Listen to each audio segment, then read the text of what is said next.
जिन लोगों को तौरात का हामिल बनाया गया फिर उन्होंने उसके हामिल होने का हक अदा न किया, उनकी मिसाल गधे की सी है जिस पर बड़ी बड़ी किताबें लदी हों। जो लोग अल्लाह की आयतों की तकज़ीब करते हैं उनकी मिसाल बुरी है, और अल्लाह जालिम लोगों को हिदायत नहीं देता। कह दो कि ऐ यहूद, अगर तुमको ये दावा हो कि तुम ही अल्लाह के दोस्त हो और दूसरे लोग नहीं, तो अगर तुम सच्चे हो तो जरा मौत की आरजू तो करो। और ये लोग उन आमाल के सबब जो ये कर चुके हैं हरगिज उसकी आरजू नहीं करेंगे, और अल्लाह जालिमों से खूब वाकिफ है। कह दो कि मौत जिससे तुम भागते हो वो तो तुम्हारे सामने आकर रहेगी, फिर तुम पोशीदा और जाहिर के जानने वाले मालिक की तरफ लौटाए जाओगे, फिर जो कुछ तुम करते रहे हो वो सब तुम्हें बताएगा। तमाम बादशाहत अल्लाह ही की है, आसमानों की भी और जमीन की भी। वो जो चाहता है पैदा करता है, जिसे चाहता है बेटियां अता करता है और जिसे चाहता है बेटे बख्शता है, या उनको बेटे और बेटियां दोनों इनायत फरमाता है, और जिसको चाहता है बे औलाद रखता है।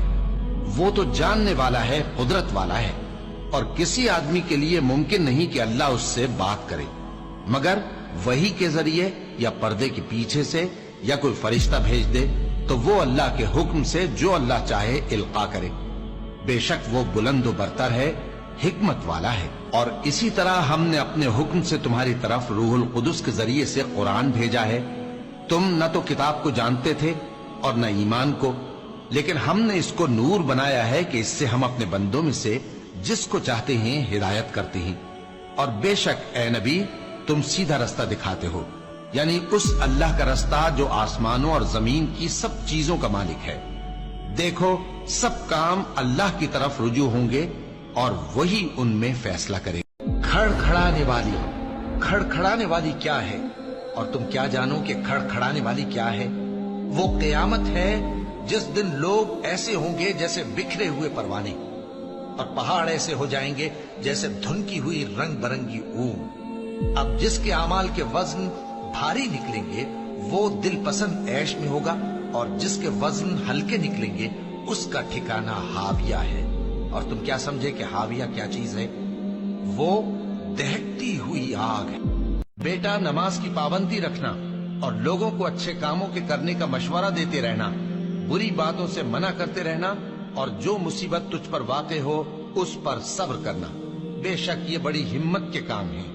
और तकब्बुर करते हुए लोगों के सामने गाल न फुलाना और जमीन में अकड़ कर न चलना, इसलिए कि अल्लाह किसी इतराने वाले शेखी खोरे को पसंद नहीं करता। और अपनी चाल में एतदाल किए रहना, और बोलते वक्त जरा आवाज नीची रखना, क्योंकि बहुत ऊंची आवाज गधों की सी है, और कुछ शक नहीं कि सबसे बुरी आवाज गधों की होती है। अल्लाह ही उस बच्चे से वाकिफ है जो औरत के पेट में होता है, और वही पेट के सुकड़ने और बढ़ने से भी वाकिफ है, और हर चीज का उसके यहाँ एक अंदाजा मुकर्रर है। वो छुपी और जाहिर चीजों का जानने वाला है, सबसे बुजुर्ग है, आली रुतबा है।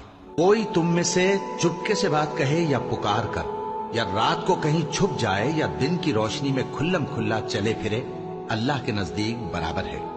उसके आगे और पीछे अल्लाह के चौकीदार हैं जो अल्लाह के हुक्म से उसकी निगरानी करते हैं। अल्लाह उस नेमत को जो किसी कौम को हासिल है नहीं बदलता जब तक कि वो अपनी हालत को न बदले, और जब अल्लाह किसी कौम के साथ बुराई का इरादा करता है तो वो फिर नहीं सकती, और अल्लाह के सिवा उनका कोई मददगार नहीं होता।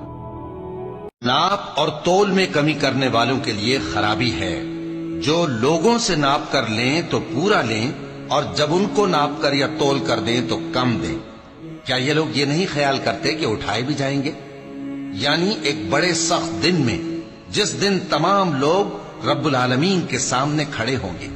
सुन रखो कि बदकारों के आमाल नामे सिज्जीन में होंगे, और तुम क्या जानते हो कि सिज्जीन क्या चीज है? एक दफ्तर है लिखा हुआ, उस दिन झुटलाने वालों के लिए खराबी है, यानी जो इंसाफ के दिन को झुटलाती हैं। फिर जब वो बहुत बड़ी आफत आएगी, उस दिन इंसान जो मेहनत वो करता रहा याद करेगा, और दोजख देखने वाले के सामने लाकर रख दी जाएगी। अब जिसने सरकशी की और दुनिया की जिंदगी को मुकद्दम रखा तो उसका ठिकाना दोजख ही है। اور جو اپنے پروردگار کے سامنے کھڑے ہونے سے ڈرتا اور نفس کو بیجا خواہشوں سے روکتا رہا تو اس کا ٹھکانہ بہشت ہی ہے۔